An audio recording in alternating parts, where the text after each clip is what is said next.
Helping CEOs and business leaders discover the energy to perform exceptional brilliance and positively impact the lives of those around them. Be inspired by world leaders and next-level gurus. This is the Active CEO podcast, where the ordinary don't belong. And now your hosts, Craig Johns and Ben Gathercole.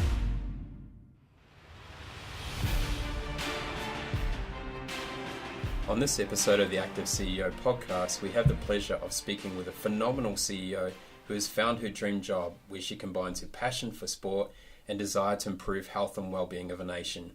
Known for her ability to engage a diverse audience, she values having different voices and opinions at the table. She knows that to influence a system, you need to get inside it, be responsible, and don't give up. As a leader, she believes in working with people in a team, showing them a vision for the future, and being truly authentic. As one of the leading female CEOs in the global sport industry, she has a successful record in leading transformational organisation change, instilling good governance and providing excellent people management at Netball Victoria and Netball Australia. In her current role as CEO of Sport Australia, she is tasked with the role of leading and catalysing a sport industry to encourage more Australians to become more active and shape the future of elite and grassroots sport. Ben and I feel very privileged to introduce and welcome you to our very special guest, Kate Palmer. Kate, welcome to the show. Thank you, Craig, and what an introduction. You've had a highly esteemed and very successful career over the last few years. Thank so you. Well done. Let's take a walk back in memory lane, and I would like you to remember what it was like as a child to be playing netball with your friends. What are the emotions that immediately come to mind?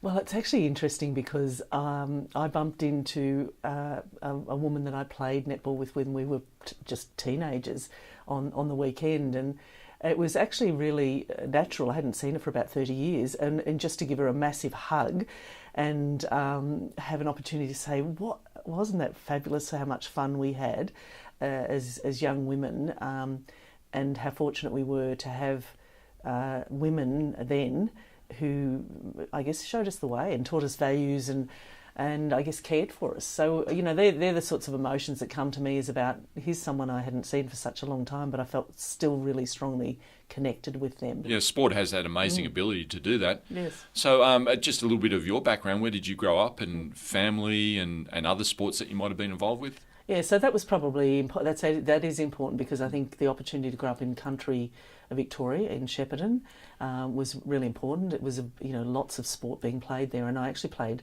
softball, rep softball. I was a catcher, which I really loved, and netball. But we also had an interest in water skiing, so I grew up water skiing as a child at Lake Eildon, and but my parents were both very active people, so. You know, as a kid in country Victoria, you could actually still ride your bike to school and play in the, go around to the oval and run around the oval and do it, perfectly safe. Yep. And I think that was, for me, an ideal childhood. Yep. And interesting, you just brought up riding your bike, because I've also heard that even currently in your role, when you go through meetings, phone conferences, you actually sit on a stationary bike just to stay active. I do. Yeah. Well, look, I found myself taking on this role, and I won't tell you how much what weight I have put on, but just actually not being active enough has caused me some issues. So I put a bike in my office, a stationary bike, and it's I have to be careful about not going too fast. Or no hill reps. I get a little bit breathless. But for me, I actually wanted, what I really want to do is put another bike next to me, so when people come and meet with me, they have to sit on the bike next to me. It's not a competition, but so that at least we're both doing that. I do also walk around the campus with people, which I really enjoy as well. Yeah, that concept of walking meetings is a big one nowadays, and very relevant, actually. Well, I think people are, interestingly, in that environment, tend to give more of themselves. So it's a more interesting meeting because they're relaxed and they're you're very mindful, because you're in a space that there are not people knocking on the door or other people interrupting you. Yeah. And can I just cast back a little bit to your time in Victoria about being involved in all the sports that you were? More competitive, or was it more participation based? And how did the school play a role in those? Yeah, look, I think I was fairly competitive. Yeah.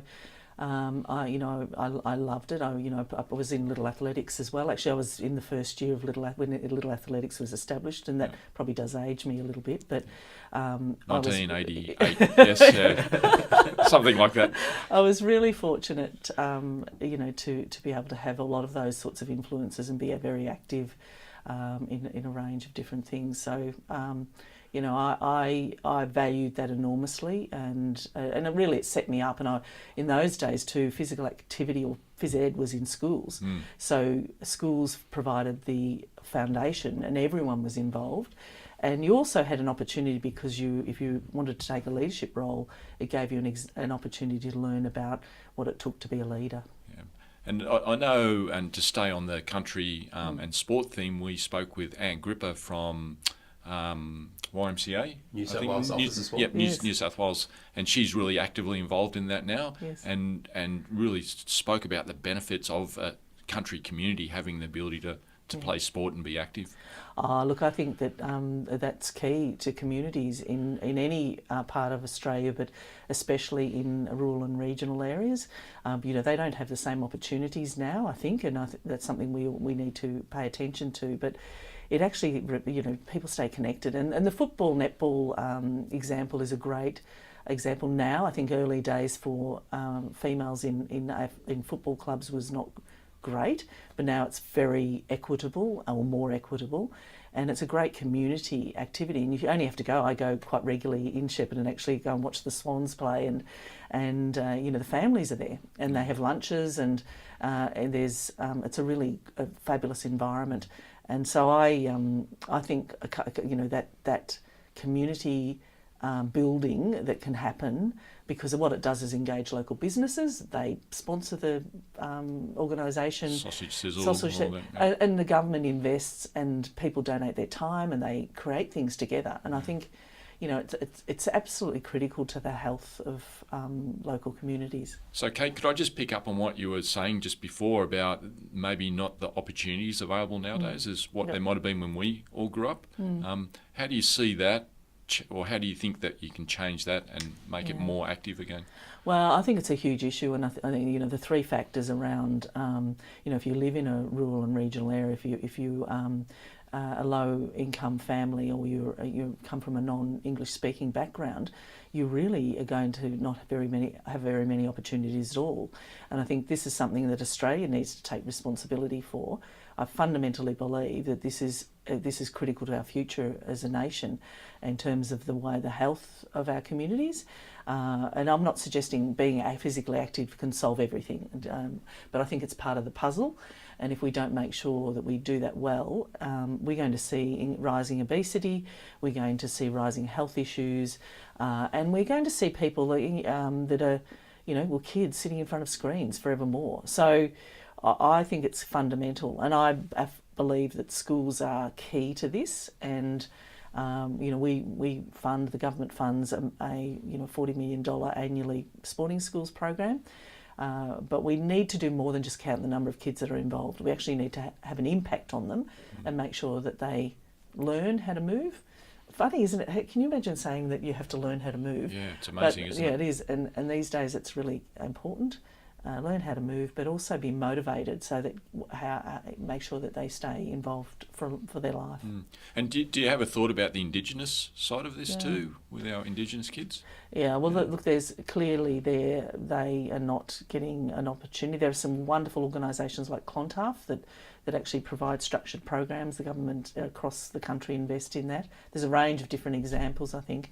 I think there's still the missing link is that Indigenous women and girls don't get the same opportunity, and that is still still quite a gap. I think there's been some sports like AFL who've done extraordinarily well in connecting with Indigenous communities, but I think still Australian society's probably not quite got their head around the fact that our First People need a lot more respect. And I think if we could use sport as that vehicle, and not engage with them just because they happen to be good athletes, engage because it's important for their connection with our community, I think we'll be healthier as a nation. So I played actually basketball and netball with Indigenous young women in my early days in Shepparton. We had quite a large Indigenous community there, and my sister actually was involved in the ASH program and coached the Indigenous netball team there, and my niece played in the team. Fantastic. So I have a really strong connection to the opportunity, what it means. And do those programs still operate today? They do, yeah. Look, there's Shepparton has a really healthy, lots of great community programs for Indigenous people, but I'm not saying it's solving the problem either. I think in those days, in the early days, everyone saw it as an Indigenous problem. It was actually our problem. Yep. And so now there's It's a more community problem. Yeah, well, actually, Yep. Paul Briggs, who came from that area, said that to me one day, and I've never forgotten it. And I saw him recently actually, and said to him, you know, that those words might sound so simple, but it was quite profound for me about it's not, you know, it's all of us have to care about this. And Australia still, I don't think Australia is still doing that well enough. So sport played a major part of your upbringing. So I'm just curious about what inspired you to become a sport administrator, and what skills did you develop during those early years that have helped you be the leader you are now? Well, look, I probably a couple of years overseas when I was, relatively young. I always wanted to work in sport, and you know, in those days you did physical education if you wanted to be involved in sport, and I was sort of got waylaid a bit into the financial, into an accounting course, and really wasn't for me. I got into fashion design and did all these other things, and went overseas for a couple of years. And while I was over there, I thought, well, you know, if this is what I love, why don't I study? So I went back, and it was then Phillip Institute. I started sports science, ended up doing an honours degree there, and I just loved every minute of it, actually. It was so fabulous. And it's interesting, as a CEO of a sport, now I reflected at the time that having that background in sports science, and even now, I don't pretend to be a high performance person, but I get how it works, and I get the importance of investment and what athletes need. I took up coaching and officiating. I've done most of the things that you would want to do in sport. So, and I guess I'm also quite a practical person, quite pragmatic, and I could see things, I like to change things and I like to fix things. So it became natural to me to want to change the way things and improve the way things are done. So it's sort of a logical step for me to go into more study in business, so that I was better at it and learnt more.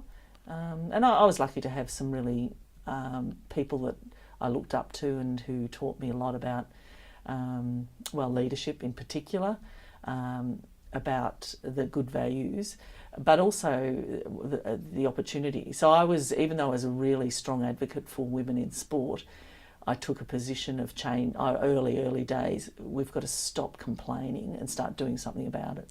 So what does that look like? And I still take that position now, that you need to get inside and actually fix it. Stop whinging about it. And so you talked about taking a business course. You know, how did you go about that? How did you possibly fit that in the whole sport picture? Yeah. I mean, it's an amazing thing. Well, it was actually, I was fortunate. The CEO of Netball Victoria at the time was actually a pioneer in sport in Victoria, and actually introduced the sort of the Incorporated Association. You know, he was responsible for really improving the governance of sport in Victoria, and so he supported me. And in actual fact, it was really after every I did it after hours. I would come in the next day, and we would spend about an hour talking about the lecture the night before, the relevance to our business, what did I learn, how could I use it, what could I apply it today. And so I was fortunate that I had someone that could actually make sure I understood that. But I also worked in the course with some people. In actual fact, I still am in touch with them now, and they work in the industry, and so I was lucky to start that network or connection. Yeah, networks and relationships Yeah, are still that's an incredible part of what we do. Absolutely, yeah. So can you paint a picture, so to speak, of your first day at the Australian Sports Commission, which is now rebranded as Sport Australia? How did it look? Oh, look, I was so excited because, it's tough being a CEO of a sport. It was tough, especially at the national level, and so I couldn't wait to get here. I felt like a weight had lifted off my shoulders, actually, and And I felt it was familiar because I'd always valued the role the Australian Sports Commission had played with the sport that I was involved in. And so the first day was just, a sense of excitement around the opportunity, really. And then, meeting people that were both familiar but then unfamiliar because, I was in a different role. It's not, absolutely, and I've said this a few times, the breadth, the depth, the people you work with, the opportunities it's been everything. It's lived up to my expectations totally. And the quality of the people you get to work with. So I now work with CEOs of NSOs, and I sort of feel vaguely responsible for I feel quite a bit caring towards them because I know they're living. You know how hard they're doing it. Yep. Their lives. Yeah. Seriously, I feel for them. Mm. Yeah, it's interesting. You've kind of transitioned really well into the next question because it's, you've gone from being a CEO of a team of employees who you're directly responsible, and now you're kind of responsible for both those you directly employ plus all these external national sport organisations, state sport organisation, club volunteers that you have some level of hierarchical, I suppose, leadership over. And so how has your leadership had to adapt to that change? Yeah, it's a good question, actually. It's actually been a lot of thinking around what it takes to be a good partner, and I think that would be, if I thought about this organisation, I would like to see us be a better partner, and what that means is to perhaps, from the perspective of us, focus on the things that count, stop being too operational, elevate ourselves up to do the things that count in the system, and actually add value and engage effectively. And so it's not always telling people about what they should be doing, but it's listening to what they're saying. And so for me, it's, I value the opportunity. I mean, it's actually a real honour to be able to be involved in things that actually, and that I can support people that are doing really good things in the industry. The industry's changed a lot in the last 5-10 years, and it's increasingly professional. The quality of the CEOs is extraordinary. That's lifting every year. So my job is really making sure that what we do counts and that we add value. So it might be really a simple question, and it would probably interest all our listeners. What is the structure that you work under? Because I sort of know that you answer to the minister, so to speak, but there's lots of layers underneath. Yeah, well, we're a government agency, so I do report to the minister, but I also report to a board who are appointed by the government. And there is an office for sport. It is actually relatively complex in that way because it's the minister's office, the office for sport, and us, and so that relationship with them is really critical. And we, to be honest with you, I feel like that we're one organisation in essence. But in terms of our relationship with sports, I guess the major change that I wanted to see, and I'm hoping that I'm seeing it. I'm hoping I'm not just dreaming this, but changing from a transactional relationship around we're not a bank. Yep. We're not a funder. We're not going to give you money, you do things. But that's the traditional notion, though. Yeah, and it's got to change. It's actually we have to add value, and we still want to fund sport, but we want to make sure that that they're actually doing the right thing. We're responsible for a lot of money on behalf of the government. So how do we actually make sports accountable, but not put layers of compliance on them, and then be truly add value. Yeah. So focus on the stuff that counts. Because you would know from your experiences with Netball Victoria about how cumbersome the compliance side of it is. So you've got real good insight into what you want to create it. Yeah, and look, I have to say the board, we've just redeveloped or reviewed our investment models, and they will be different going forward. And one of the, not so much at the AIS, but certainly in our participation or industry area, is how do we simplify it? Let's take all of the layers of compliance or criteria off and make it simple. You have funding to invest in your future, your strategy, as long as it fits with government policy. And generally we all do. So that's been really interesting, removing layers. I mean, to go back to my first day, it wasn't quite my first day, but the difference between when I started and when there was about 20 or 30 documents on my desk that I had to clear. So pushing that down in the organisation so that people were accountable. I don't have to sign off on everything now. There are lots of they're capable people in this organisation. It's about saying you're responsible. Take responsibility, make a decision. If you fail or if you make a mistake, we'll fix it. We'll fix it together, but at least have a go at it. And so that builds capability as well. And that's the same issue with sport. I really think we should show enormous respect to sports and what they do. And sports will make mistakes. It's about then how we work with them to help them recover. And actually, at the end of the day, it is about athletes, you know. And could we just put them at central to what we do? That would be really cool. And at the end of the day, it's okay to make the mistakes because that's how you learn. Absolutely. Also. Yeah, and absolutely. so you're a big advocate of that. Yeah, absolutely. You need to. Well, but the other thing is we've got people who can make decisions. So why it would come to a CEO, I'm not sure. Yeah. And did you know that before you came into the organisation, or you reviewed, thought, and that, this is how I think we should go forward? Yeah, look, I had a sense of that because of my, I guess the way the Australian Sports Commission worked with us around some of the frustrations of the bureaucratic layers. But we've got people here who want to change that, and we can. There's some things we have a responsibility with. The good things about it are the controls are so strong, the oversight in terms of governance is really good, and that's what it should be like. But how do we free up so we can be more agile, that we can make decisions quickly? We shouldn't have to put 12 people in a room to make a decision. Yeah.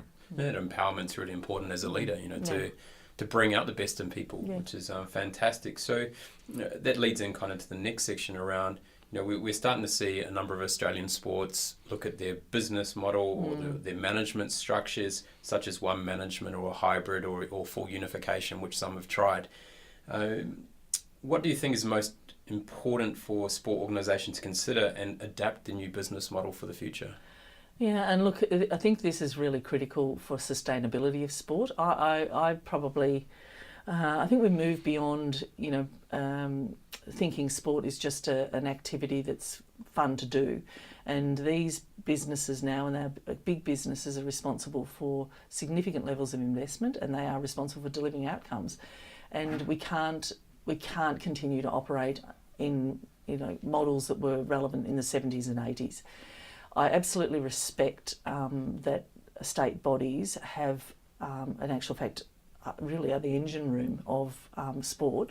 They're the ones that are on the ground delivering things, but there's some things that they don't have to do, and if we could put in models that actually change the way they operated. And one sport said to me, I won't tell you who it is, but they said, we've got 19 CEOs in our sport.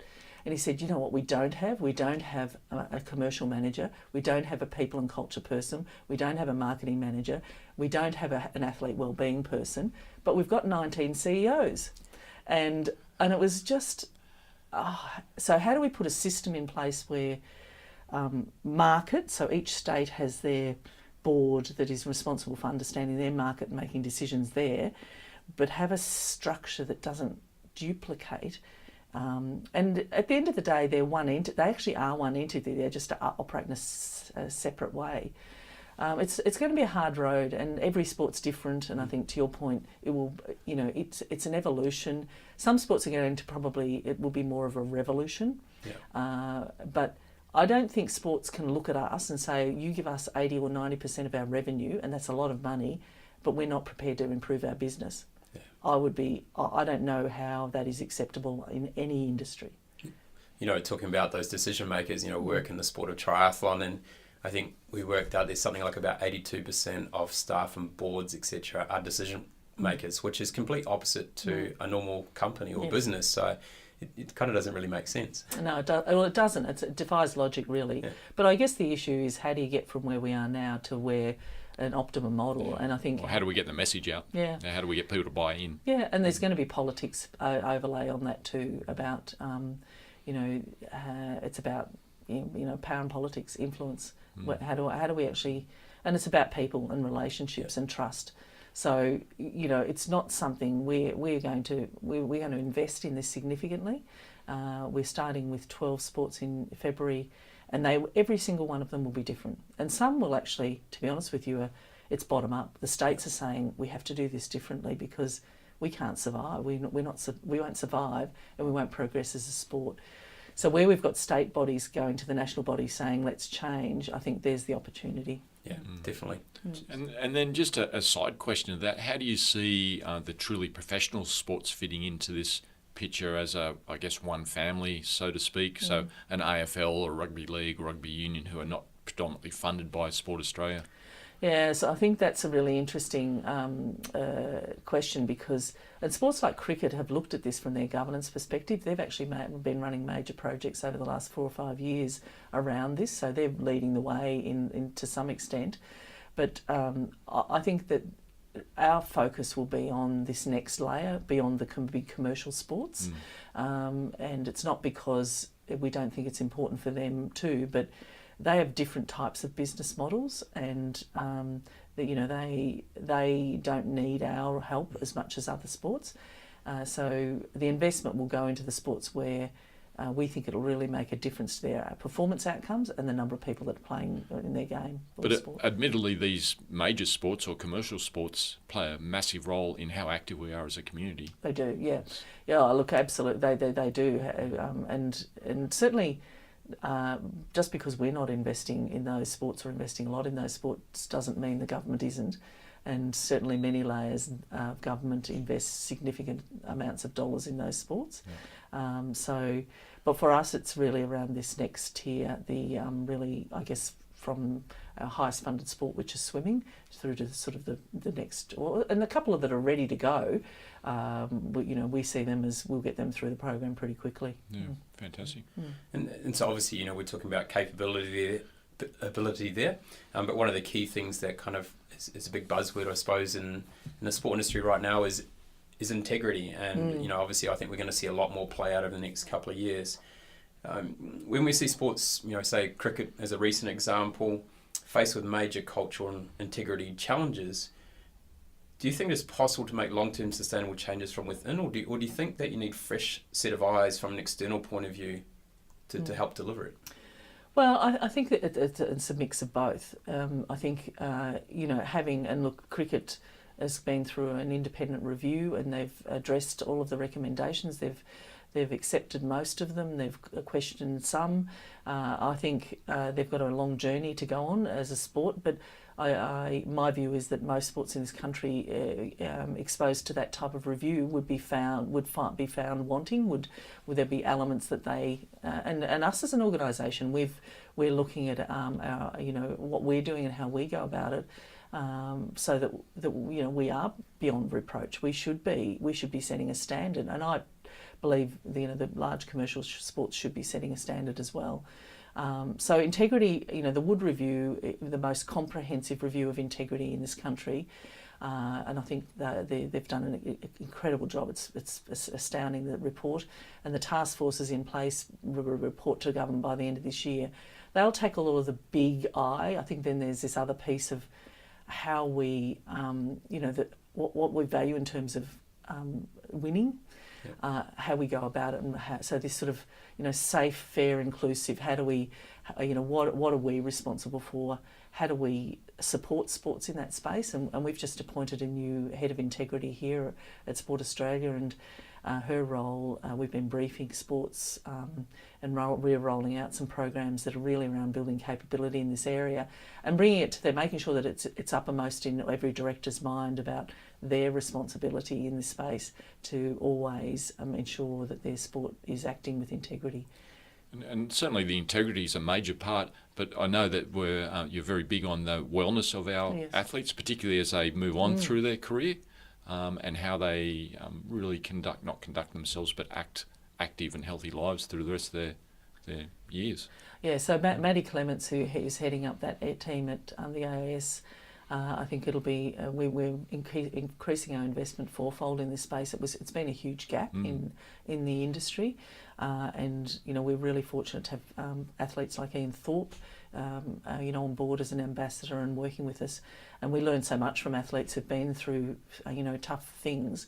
But for us, it's about actually making sure that the athletes not only, from a wellness perspective, but also that they're engaged with their community, because I think that's part of that. The wellness is they can add enormous value, but they also need to be connected in their community and make sure that they, it's just not seamless, because it probably never can be seamless, but as much as possible we can help them move into the next stages of their lives. I think we've seen recently with the Invictus Games in Sydney how much those factors contribute to a good, healthy life. Oh, it's actually the amazing, stories, yeah. when you see some of the stories coming out of the Defence Force and the Invictus Games, it lifts the spirits, doesn't it, really? And I think that, I think it's as an industry, I'm not sure that we've told that story well enough. And I think that probably, and parasport, I feel the same way about the work that the APC, but also a lot of our other disability sports are doing, both in the intellectual and physical disability space.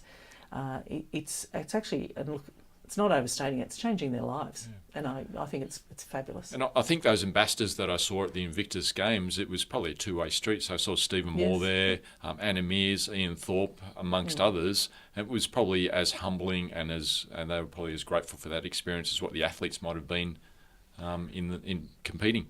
Oh, definitely. I look at it, but you're talking about some of our, the athletes that have stood up and taken leadership positions on the really important things, and it doesn't surprise me that they view the world that way, because that's, they are really, they're the people we all look to and admire. Yeah. So it's interesting, obviously we're talking about athlete wellbeing here and the importance of that. I think one of the things that's one of the most neglected things in sport is around the well-being of staff, of coaches, high performance. We see high performance staff, they're working 24/7, 365 days a year, most of them. They don't switch off at all. We see a lot of people who have great skill sets as an athlete, from time management and recovering both mentally and physically, but as soon as we bring them into the sport industry, they burn themselves out very quick. Quite often they just go because they don't feel that same energy burn they had as an athlete. So they keep thinking they have to go, and mentally they start to fatigue and then they burn out after a while. So, one of the things I'd like to see a lot more in the sport industry is how we can actually support our people, one, professionally develop, and also from a health and wellbeing point of view. Yeah, look, I think you've raised one of the really key gaps in terms of development. And there is some work being done. The Performance Leaders Program takes care of the professional development piece. But what you're talking about is a lifestyle that very few people can sustain for a long time. And what would it take to actually, do we have to look at different ways of working? And I think the reality is we need to do that. And it's why, to be honest with you, I think that a lot of women don't go into that field, because generally they would not, well, one, I don't think they'd survive. Often they may have a family and they just can't do it because of that, which is an issue. So why are we not looking at a different way of working? And so that's something that I think the industry, I think that's some research, I'm sure there is lots of work out there but a review of that literature and actually finding out more is really important going forward, because the workforce around athletes, if it's not capable and strong, they're the people that actually can actually have a massive impact on success. Yeah. So, I think you've raised a really key gap. Yeah, Ben and I have both been involved in high performance and in coaching levels, and this is something we've discussed a number of times, and we talked to some of our, say, new triathlon coaches, is around, you don't actually need to be at every single session. So you need to think a little bit around how do you balance that energy for yourself and put some ownership back on the athletes. They've got to think for themselves when they're going out to perform. Yeah, you're not there with them; they're doing it by themselves. Absolutely. So. Yeah, look, I think you're right, and it is. I suspect the lack of investment in coaching across the pathway is a real problem, and doesn't. So it's actually not about teaching technical skills. It's about what you're talking about is managing your life and managing your time, and so how do we do?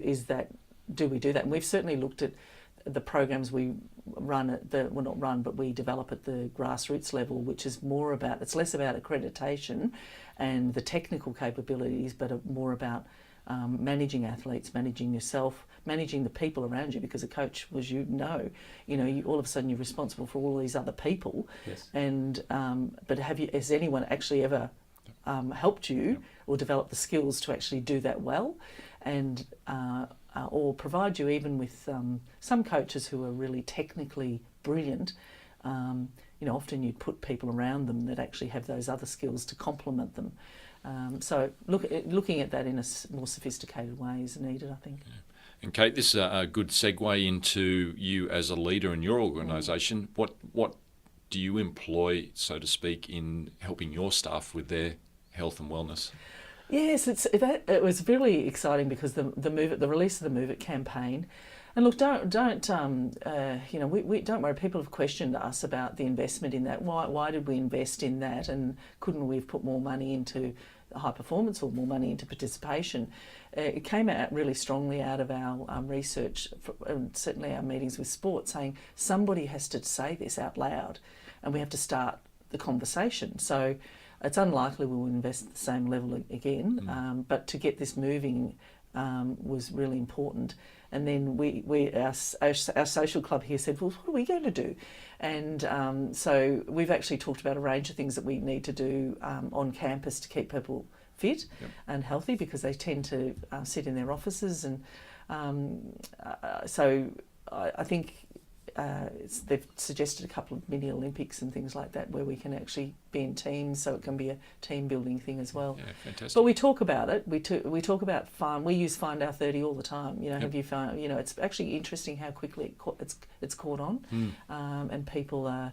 I see them actually, a lot of the staff at lunchtime, and we have a running club, and so people play touch football, and they use the fields around here for a lot of different things. So. Certainly ideal facility to do that. That's right, yeah. Do you have any rituals or habits that you do each day to ensure that you're the best version of yourself when you walk in? Yeah, I've always been of that if you don't wake up in the morning and can't wait to get to work, then you shouldn't go to work. So I really feel quite energised by being here and being with the people. So I usually like to go at the moment of walk. Prior to this job, and I have to say I was a daily exerciser, and I'd spend about 40 minutes a day exercising. I started this job, and I don't know that I had a life for quite some time. So I am, and in actual fact, the Move It campaign got me back into exercise. So even to the point, that go back to that exercise bike, is I've got some articles that, because I stopped reading as well. So you stop exercising, you stop reading, you go to too many functions, you don't eat well. So how do I actually try and change that balance? Yeah. And so walking in the morning, a healthy breakfast, and that whole energy about what the day will bring. It's really, I love that feeling of pulling up at work and saying good morning. So we all know smart people have great answers, but the best people have great questions. So when was the last time you did something for the first time? I don't know. Actually. Well, see, I feel like there's a lot of firsts here because of moving to Canberra, and that's why I'm enjoying being here. It's such a beautiful city. I had no idea. So there's lots of firsts of seeing things for the first time, and that's probably a lot of my firsts. I don't think that there's anything completely different. I always think it'd be nice to learn how to speak a language or do other, but I think maybe that's a little time to come once I slow down a little bit. So to sell the virtues of Canberra, what's your favourite Canberra location so far? Well, it has to be the lake, and although I love this campus and our team here, and I always. After we delivered our corporate story, I went up to one of the guys that works in the team and I said, so what did you think? He said, I really like it, but you know what, I just changed the light bulbs. And I said, you know what, don't underestimate how important that is. Yeah. But the care of the people that work on this campus, and you can see it's such a beautiful campus, but the lake is lovely. I walk around it a lot, I ride around it, I live on it, and I love watching the rowers every morning. As soon as I hear the oars outside, you need to get up. That's a good alarm clock, isn't it? That's different. Yeah. If they're up, I might as well be. Yeah. Fantastic. What's your favourite interview question and why?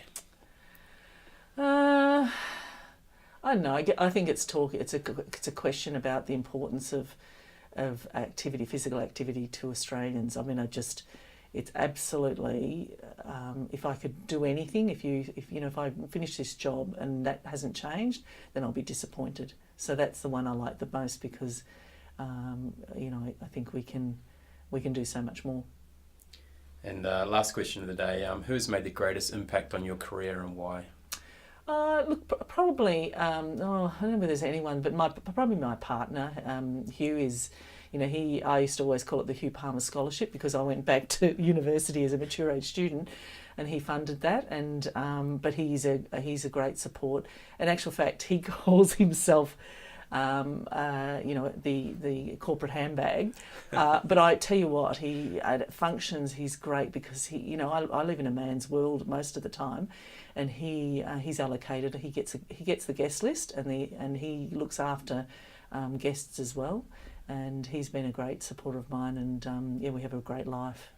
Fantastic. Well, it's been an absolute pleasure to interview you today. You've some wonderful stories, great insights into the way that you work, talking about how you started out in sport, and then going through some really big transformational changes in both netball and now also with Sport Australia. So we really appreciate and thank you very much for your time, and it's been a real pleasure. Great, thank you very much. Yeah, thank you, Kate.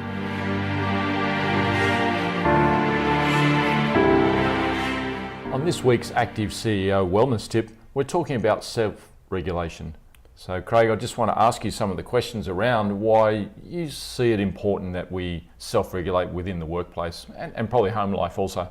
Yeah, I mean, there's a lot of talk around the emotional intelligence and the importance of, being able to understand different people's perspectives and, being in that space where you've got a really good understanding of what are my emotions at this time and being able to handle those and deal with them. So when you start to feel yourself getting a little bit angry, how can you pull that back, regulate yourself and ensure that you're in a great frame of mind? Yeah, certainly, and I know we've spoken about this before, but the real reactionary type emotion, when you really jump on top of something and you've come in too hard, it's always going to have a negative impact on how the situation plays out.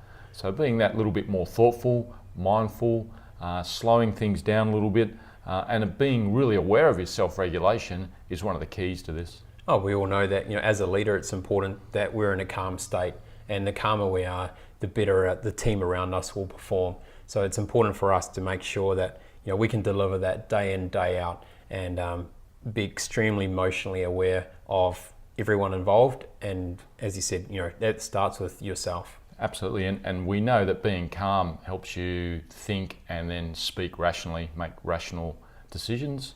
So it's an asset to a leader.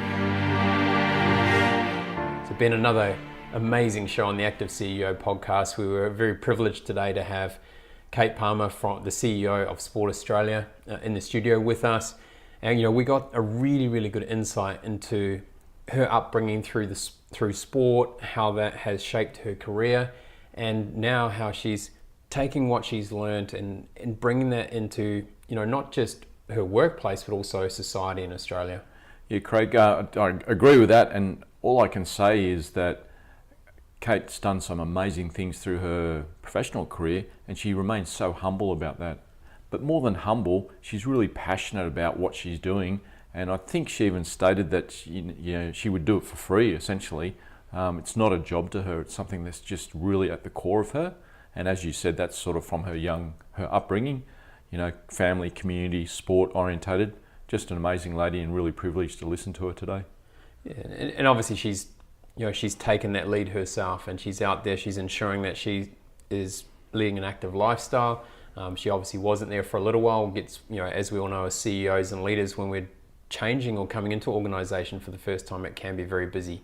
So there's some good lessons to learn from there that you still need to keep your activity going, your exercise going, even when you are really busy.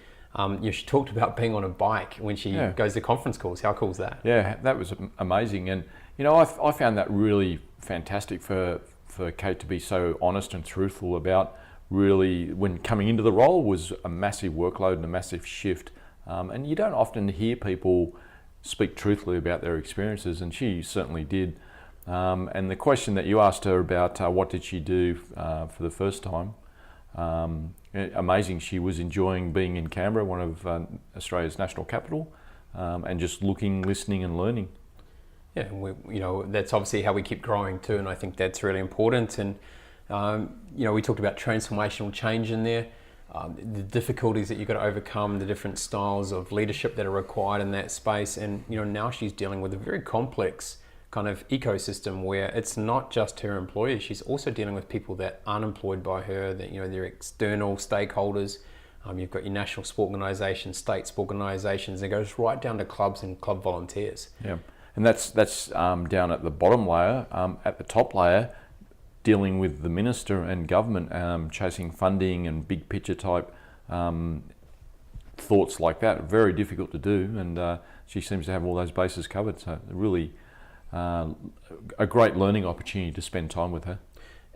And obviously they're going a bit of a change, not just high performance and participation in sport, but they're also going into getting people active and healthy, and through the Move It campaign and What's Your 30. Yeah, and What's Your 30? Fantastic, isn't it? And wasn't it, for me it was great to hear that her staff and their social club had actually got together and gone, how do we use this? And it is actually becoming terms they use on a daily basis around, what's your 30, what are you getting involved in? We're playing a game of touch, do you want to go for a walk, or here's the running club, and walking meetings as well. Yeah, exactly. They don't just talk the talk, they actually walk it too. And she's a true leader in that. It's not just pushing other people out the door to do that, she was actually buying into that process. I think the last thing we probably covered there was around the different governance structures and management structures of sport in Australia. Obviously we have a federated structure where we've got 8 states and territories, plus we also have a federal level, and that happens across all sectors and industries in Australia. And so we're trying to look at more efficient ways to run sport and be more effective in the way that we lead and manage and use our resources. So looking at one management models where there might still be 9 entities, but the actual staff are managed in one spot, and you've got shared services or shared behaviours going on as well. And then maybe there's opportunities for some sport organisations to become fully unified where everything's under one organisation. And it's just trying to strip out the difficulties, the bureaucracy levels, and try and keep things really simple. And I think that really came across in our discussions with her today around that. It's really important to keep things simple, and let's try and take out some of the layers. Absolutely, and certainly the strength with what Kate's talking about is she comes from the coalface. She's been there and done that from early playing in sport, coaching, administrating. She knows how cumbersome some of the systems are, and to start to lead an organisation that wants change for the better. The things she was saying was, let's make it easier. It doesn't need to be so cumbersome. Fantastic. I thought it was really, really enlightening for us. And I think that's an insightful take home. Keep it simple. Yep. This is the Active CEO podcast, where the ordinary don't belong. Join the Active CEO movement by visiting www.nrg2perform.com. That's NRG2perform.com. Share this podcast on LinkedIn and be sure to tag in NRG to Perform. Leave a review on iTunes. Drop us a line with your feedback and questions, and connect with us on the NRG to Perform Facebook and Instagram pages. Be sure to check out the next Active CEO podcast, where the ordinary don't belong.